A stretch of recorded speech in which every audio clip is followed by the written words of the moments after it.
കേരളത്തിലെ പ്രധാന നദികളുടെ നീളം.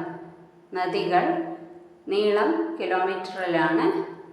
പെരിയാർ 244 കിലോമീറ്റർ, ഭാരതപ്പുഴ 209 കിലോമീറ്റർ, പമ്പ നദി 176 കിലോമീറ്റർ, ചാലിയാർ 169 കിലോമീറ്റർ, ചാലക്കുടി പുഴ 145.5 കിലോമീറ്റർ, കടലുണ്ടിപ്പുഴ 130 കിലോമീറ്റർ, അച്ചൻ കോവിലാർ 128 കിലോമീറ്റർ, കല്ലട നദി 121 കിലോമീറ്റർ, മൂവാറ്റുപുഴ നദി 121 കിലോമീറ്റർ, വളപട്ടണം പുഴ 110 കിലോമീറ്റർ, ചന്ദ്രഗിരി പുഴ 105 കിലോമീറ്റർ.